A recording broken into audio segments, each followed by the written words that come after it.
Hi there, I'm the Reverend Danny Crosby, a Unitarian minister serving congregations in Altrincham and in Urmston, in the northwest of England.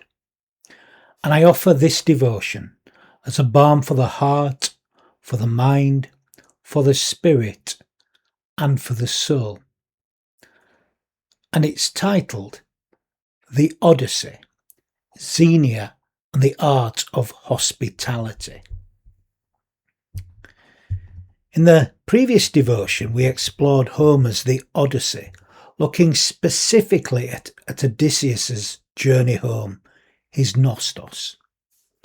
Today I'm exploring another central theme as I see it of the epic poem, this being Xenia or Philoxenia, what in Christopher Nolan's recent blockbuster film based on the Odyssey is referred to as Zeus' Law.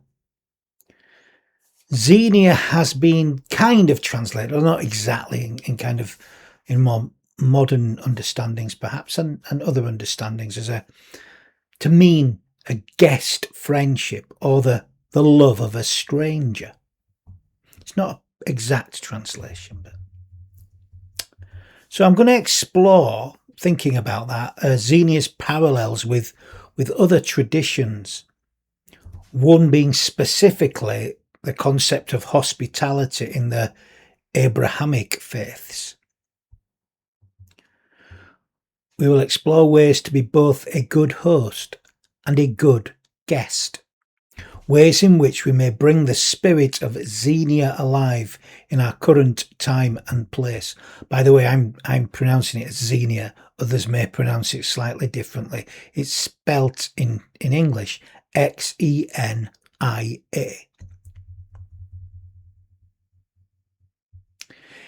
In ancient Greece, the concept of Xenia or guest friendship was something that a virtuous person would be expected to cultivate.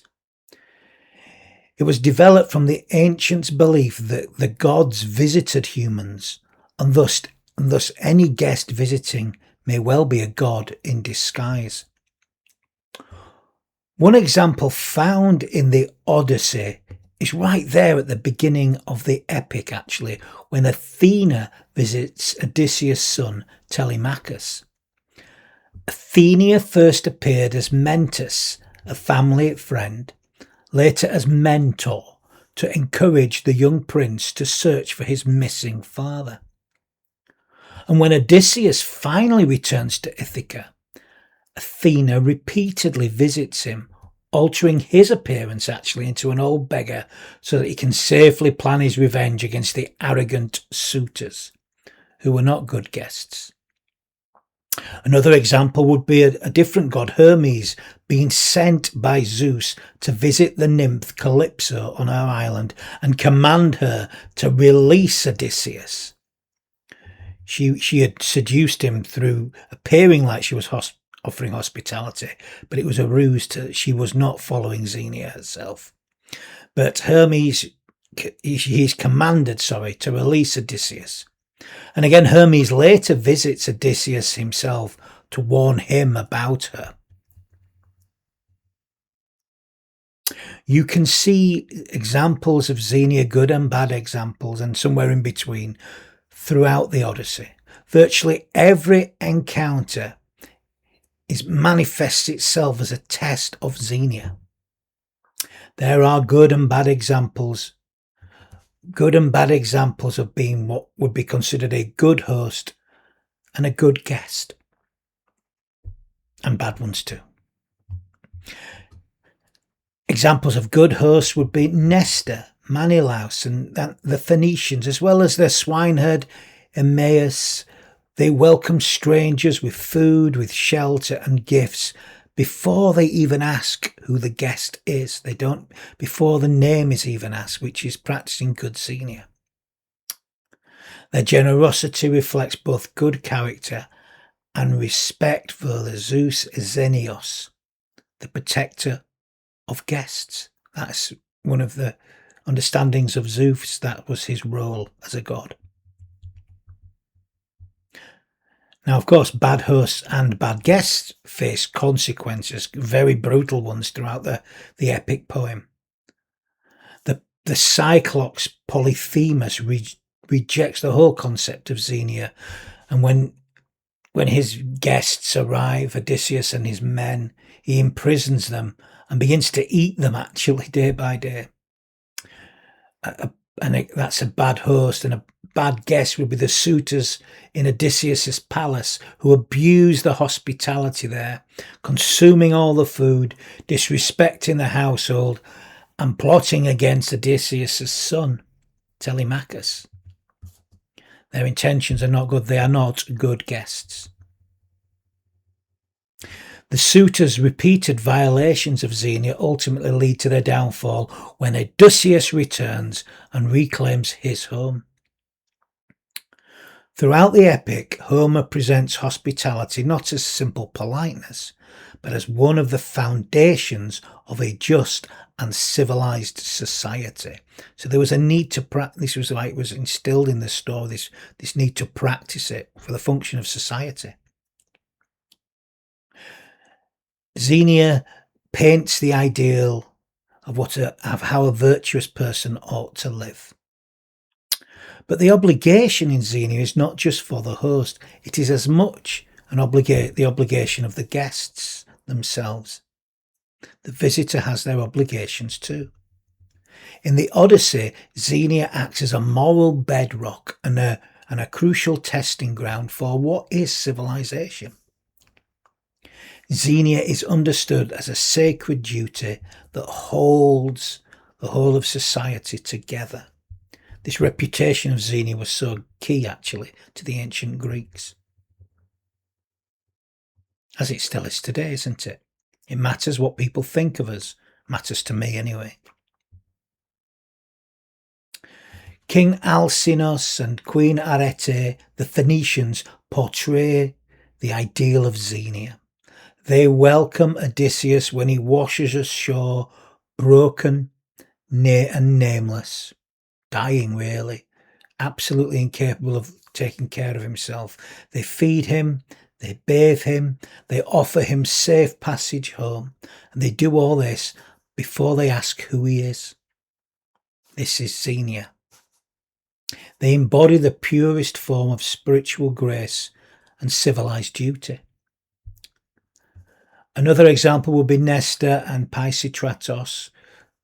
Odysseus' son Telemachus visits Pylos, where Nestor's son immediately offers a seat at the feast and ritual hospitality, acting as a mentoring ritual for Telemachus to learn the noble codes of the Greek world. Great examples, embodiments of how Xenia should be offered by the host to the guest. Teach it. It's showing a way to be, a way of life. Now, an example of Xenia not being followed would be, of course, as I've already mentioned, the worst example probably, Polyphemus, the Cyclops. The mythologist Joseph Campbell saw the Cyclops as the ultimate spiritual trap of raw, lawless force and ego. We don't want to be like that. Polyphemus rejects the gods and the sacred laws of Xenia by immediately asking who Odysseus is, and he does so in a very hostile manner. And instead of offering a gift to the guest, he traps and eats Odysseus's men. Cannibalism. I suspect that isn't really what we're looking for in a host. If we were to visit somewhere, and this is what we were offered by the host, I don't think that you would be too pleased about that, would you?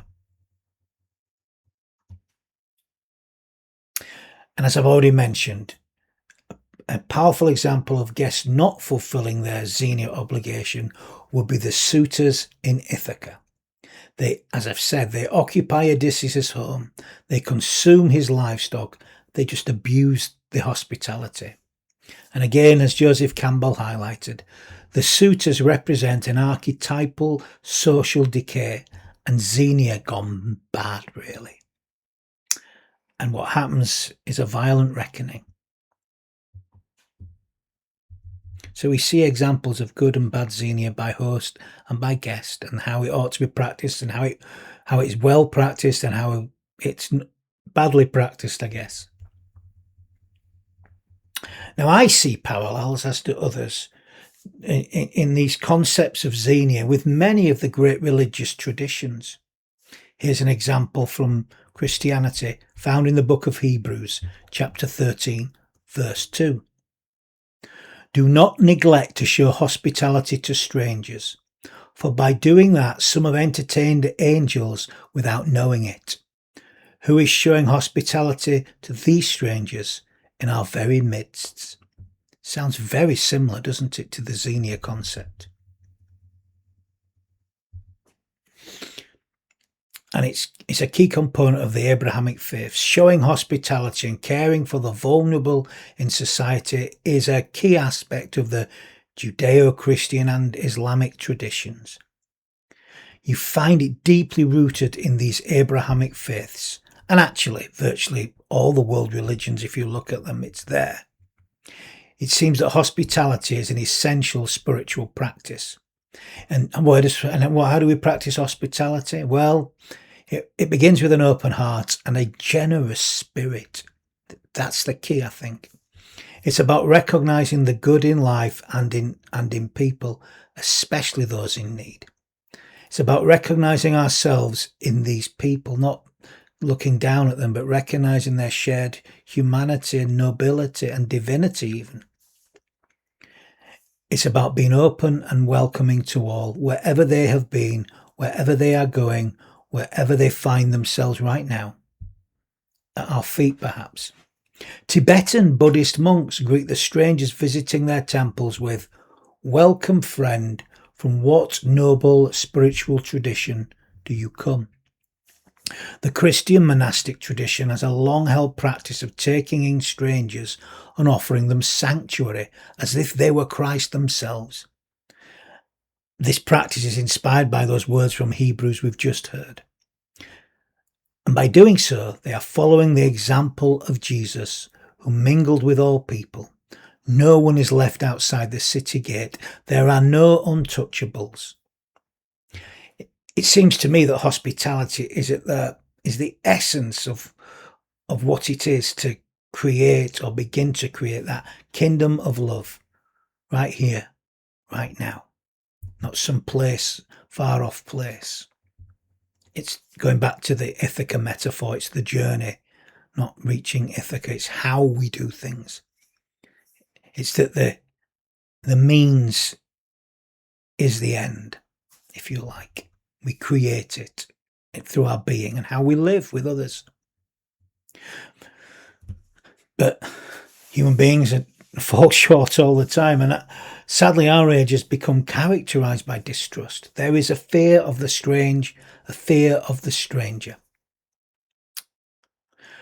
Well, hospitality is an antidote to this. To quote Joan Chichester, hospitality is the way we come out of ourselves. It is the first step toward dismantling the barriers of the world. Hospitality is the way we turn a prejudiced world around, one heart at a time. So the importance of welcoming the stranger is there at the root of it all, of the great faith traditions.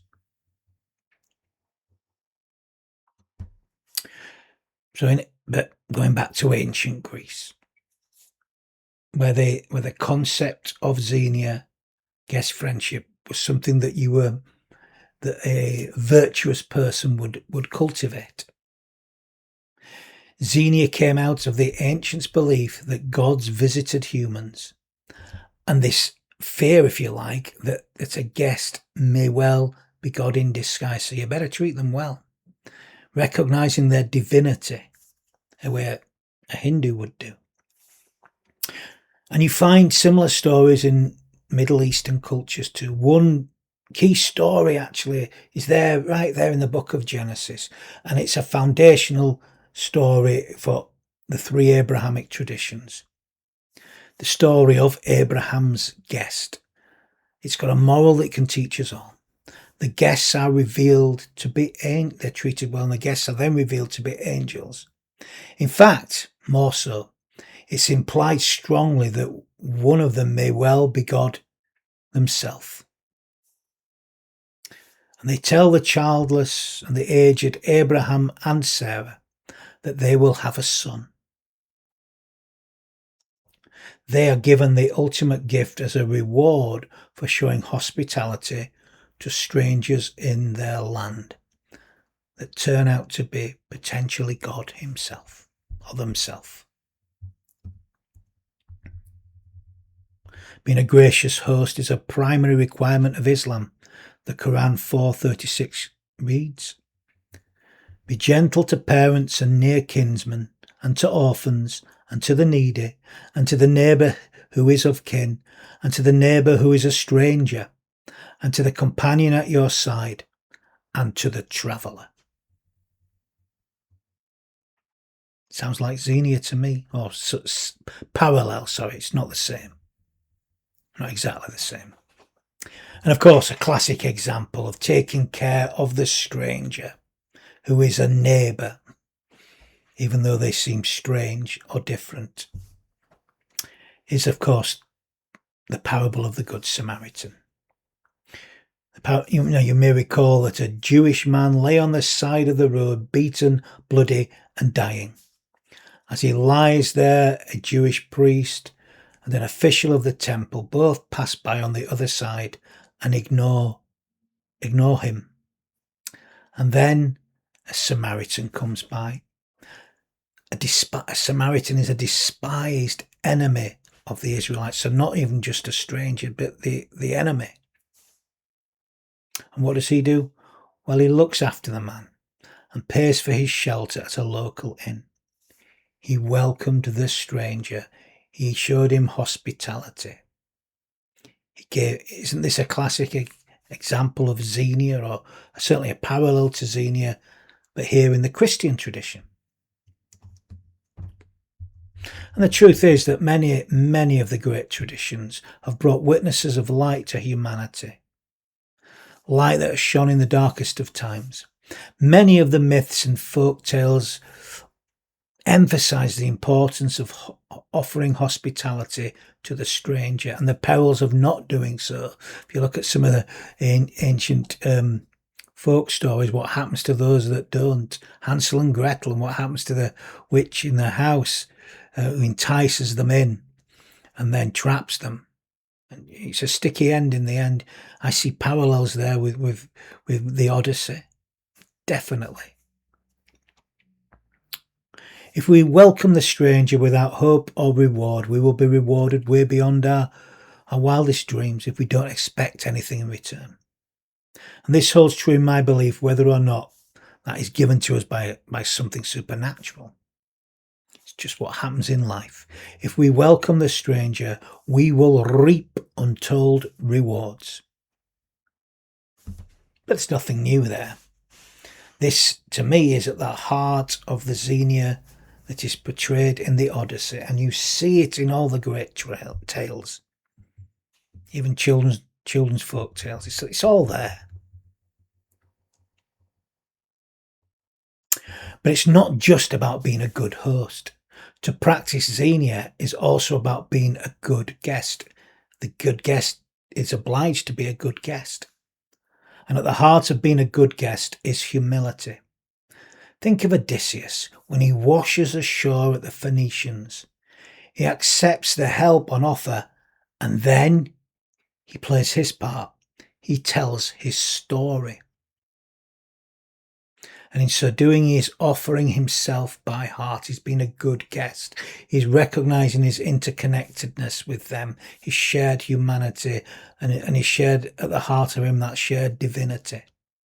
Isn't this such a grace-filled encounter? By doing so, Odysseus is fulfilling his Xenia. He is being a gracious guest. Guest friendship. A good guest. And it reminds me of a piece I read many years ago that I think I've probably shared before. And it comes from a book of little reflections and meditations by Geoffrey Lockwood. And this particular one is called The Fine Art of the Good Guest. And it illustrates the importance of being a good guest and gratefully receiving what is on offer by the host. Geoffrey Lockwood is suggesting that we should listen to what the host has to offer by graciously accepting his foods, his activities, however peculiar they may seem to us.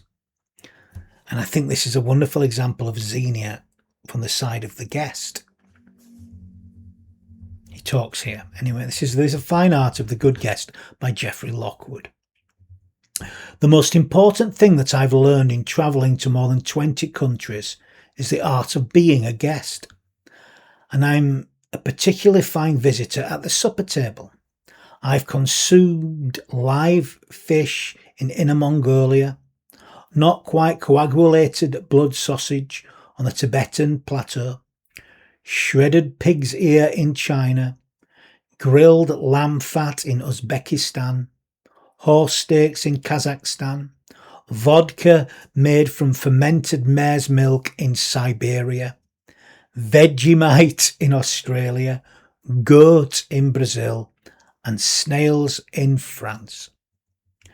I don't have an iron stomach by any means, but I do have the will to be a virtuous visitor. And he continues, we are all visitors, even when we are home. Our time in any relationship or place is ultimately limited. We are passing through. Nobody stays forever. How might we act if we consider ourselves guests in the lives of friends and family? Being a good guest is rather simple in principle, but occasionally challenging in practice. One begins by demanding nothing more than the bare elements of life and dignity, which every host is more than delighted to exceed. The good guest then simply allows the other person to be a good host, to share his gifts, to play her music, to tell his stories, to show her places, and to serve his foods. Finally, a guest should cultivate and express genuine gratitude. It need not be effusive or exorbitant, only sincere. We might also think of ourselves as uninvited but not unwelcome guests of the planet. And I think the rules of being a good guest of the world are just the same. Ask little, accept what is offered, and give thanks. The Art of Being a Good Guest by Geoffrey Lockwood. I visited my mum the other day. Her husband's been in hospital, and spent the day with her and one of my sisters, and we enjoyed, from just across the road up there in Gummersall, some traditional fish and chips cooked in beef dripping. This is how they were advertised anyway. And the other day, it was lovely. I was chatting with a friend who was originally from Oxford, but now lives in central Manchester. And he told me about a so-called traditional fish and chip shop found on Cross Street in the city centre. I don't think they cook in beef dripping, but anyway, it advertises the traditional style fish and chip shop. And he mentioned there were all kinds of quotations and sayings just on the wall there behind the counter. And he told me of several, one by Milton Friedman, it's a classic, saying, "There's no such thing as a free lunch," which is kind of humorous. Obviously, you've got to pay for your fish and chips. But the quote does suggest there's a price that we have to pay for everything. Nothing is given. But I don't think that's true. I've never found that to be true. So much of my life has been given by just generosity of people. I have received generosity and countless free meals throughout my life. People just giving. Yeah, they ask you, I suppose the only thing they ask you is for you to be a good guest. I think of my friend Nick's mother, Helen, who I shared about a few weeks ago, who died recently, who kind of, Xenia was at the heart of her life when I look at it now. Didn't see it at the time, but there were very few expectations, but there were one or two, just to be a good, grateful person in their company. I've not always acknowledged what's been given to me, certainly not at the time, but looking back, my goodness, people have given to me from the moment of my birth, and that's what David White highlights a lot. From the moment that you're born, you're given countless free meals. You just don't recognise them as free. We are dependent at different times in our life on others just for our existence, and they don't ask for anything at the time, do they? Not everybody does. People have just given from the heart with no expectation in return. Now, I have, of course, done this myself. I have given to others, even if it's just my time, or throughout my life. Now, the giving back is not direct. I don't give back to those who gave freely to me, but I do pay it forward. I pass it on. I give indirectly to those who are in need, and thus it grows that strange multiplication of the gift of giving, that strange multiplication of giving, of mathematics. It doesn't follow the rules. The more we give, the more is given and more is received, and all receive. It's a classic, isn't it? There's not a finite amount, unlike some commodities in life. And to me, this is very much the spirit of Xenia, because everybody gains from it. Society functions as the result of it. This is what Homer was trying to teach through the Odyssey, or one of the lessons of the Odyssey. Talked about others last week. I could spend 6 months on this, but I'll just do 2 devotions for those that aren't overly keen. Who knows? The poet-philosopher David White has spoken extensively of the abundance of free meals he's been given throughout his life. In fact, he says that his life has been sustained by unexpected generosity, vulnerability, and the invisible helping hand of strangers at crucial crossroads in his life. Sometimes we don't even see the help we're getting. In fact, if you look at the way society functions, so much is given without us even noticing it. But it's there. People just do things out of love. David White talks of a powerful and life-changing example. It's something he speaks of an awful lot. If you listen to interviews of David White, he often comes back to this foundational experience of being offered an example of what the ancient Greeks would have called Xenia, or guest friendship to a complete stranger. He talks of surviving a near fatal bout of dysentery. He was as close to death as you can get, which he caught in the Himalayas. And he stumbled half dead into the home of a Tibetan family that he did not know. But they took him in. They nursed him with their local provisions, all kinds of things we might consider eccentric today. But they cared for him. They gave to him. They asked nothing in return. Now, this was a life-changing moment for White. His life was never the same after this. And it led him to going down a completely different path from marine biology to a life as a poet-philosopher. A life of words, I guess. And it's led him to feeding and nourishing through words, actually. It's his thing. Through language and through words. This conversation that goes on, this conversational nature of reality as he sees it now. And that's kind of what Xenia is, I think. He went from being a good guest to being a good host by him sharing the gifts he had. Thus, I would say, fulfilling his Xenia. Whether he would see it that way, I probably would, actually. Here's an example in this short poem, Loaves and Fishes. Loaves and Fishes by David White. This is not the age of information. This is not the age of information. Forget the news and the radio and the blurred screen. This is the time of loaves and fishes. People are hungry, and one good word is bread for 1,000.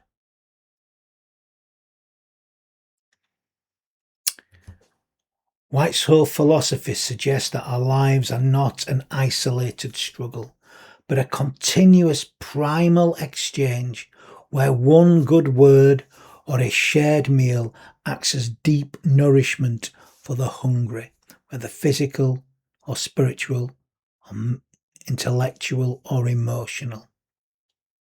And he views these gifts as reminders that we are fundamentally interconnected, and that by receiving grace gracefully, we are part of this continuous conversational nature of life itself, this interrelated nature of existence. We're not these separate little individuals who need to protect all that we've got and therefore keep ourselves lonely and isolated. Again, this seems to me to be the embodiment of what we might call a contemporary Xenia.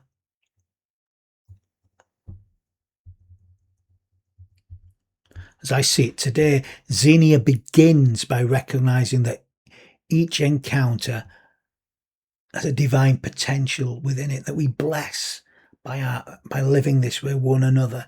Each moment, each breath becomes a blessing, it becomes divine. The encounter is divine. That we need to greet each other in such a way that this is how we should live.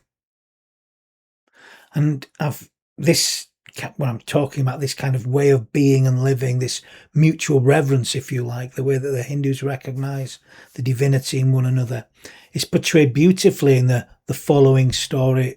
I'm sure you've heard it. It's a beautiful story. It's called The Stranger's Gift.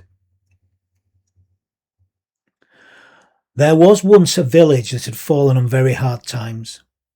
The village had once been very happy, and their community had been famous for its hospitality and friendliness, and the warmth with which it welcomed strangers. But something had gone wrong in the village. People had begun to bicker with one another. Quarrels broke out for no apparent reason. Rivalry sprang up, and where once there had been friendship and trust, the chief of the village was very sad about this. Very sad. Where friendship, everything was breaking down.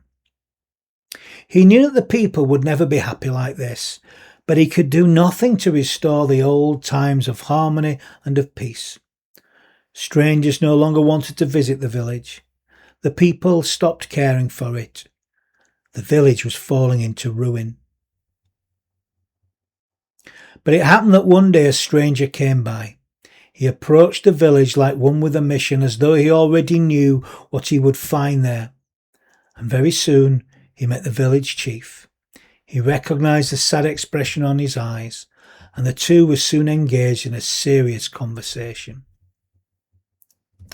The village chief told the stranger about his feelings of despair and his fears that soon the village would disintegrate. The stranger told the village chief that he might know a way to redeem the lost village and restore it to a real community again. "Tell me your secret," the village chief begged the stranger. "The secret is very simple," the stranger said by way of reply. And he continued, "The fact is that one of the villagers is actually the Messiah." Well, what do we think about that? Well, the village chief could hardly believe what he was hearing. Yet the stranger had an air of authority about him that seemed irrefutable. The stranger left, but the village chief couldn't resist telling his closest friend what the stranger had told him. And as these things work, soon the rumour ran through the village like wildfire. "One of us is the Messiah. Can you believe it? Somewhere hidden among our number, the Messiah is living." Now, deep down, the villagers were a godly folk who wanted things to be right in their community. The thought that the Messiah himself might be living among them incognito made them see things very differently. Could it be the baker, they wondered, or the postman, or the old lady who breeds chickens and sells eggs? Perhaps it's old Granny Riley, whom the children were in the habit of taunting because of her scarred old face. The speculation went on and on. But the strange thing was that after the stranger's visit, things were never the same again. People began to treat each other with reverence. They lived like people who had a common purpose and who were seeking for something very precious together, never quite knowing whether the treasure was actually right in front of them. Before long, visitors began to come to the village just to be part of the happy and holy atmosphere that prevailed there. The stranger never came back. Didn't need to.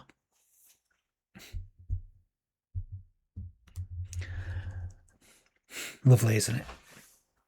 The stranger brought the greatest gift that the people of the village could have wished for. He taught them how to learn to revere one another. That the divine was in some sense in all of them, and that if they cared and nurtured one another, it came alive within all of them. Now, of course, he tricked them into this, to some degree at least. But would they have listened if he'd just told them to do this? No, they had to, through a story, live their way into it. Because the story is the shortest distance between a human being and the truth, to quote good old Anthony de Mello. The story, even if it's in poetic form, has a way of teaching us, and we're doing it without even realising it. Isn't that the Odyssey? And that's how the great stories work. They tell us one thing, which often leads to something far more wonderful than we could ever have imagined in our little minds, beyond our wildest imaginations. And you find this throughout the Odyssey. The Odyssey is an ancient tale. It may seem far away, it may seem far-fetched, but there at the heart is a universal message teaching us how we should be with one another, that we ought to treat each other as if we were divine, to treat each other with love, honour and respect, to welcome the stranger as a friend. But friend we just don't know. A stranger's a friend, you just don't know. A stranger's a friend that you just don't know. But they're no different to you or me. We're made from the same stuff. So may we see in the face of our neighbour, who we do not know, the divine light that is in all things. May we both give and receive Xenia, and may we do so in all that we feel, all that we think, and all that we say, and all that we do. Amen. Now, I know that was a blessing, but I'm going to offer a final blessing, as is my way with these devotions. And with some final words of blessing, and we need to bless more, and we can all bless, and we bless by giving ourselves wholeheartedly to life. May you know that you belong, that wherever you find yourself in this world, that you belong as you are, exactly as you are in this moment. May you extend that sense of belonging to all that you meet, to invite them to come as they are, exactly as they are, in whatever time and place they may find themselves. And may we carry this vision with us, this vision of a loving welcome. May we carry that vision of love, the love of one another, the love of life, the love of God. May we carry it with us, and may we do so in all that we feel, in all that we think, in all that we say, in all that we do. Amen.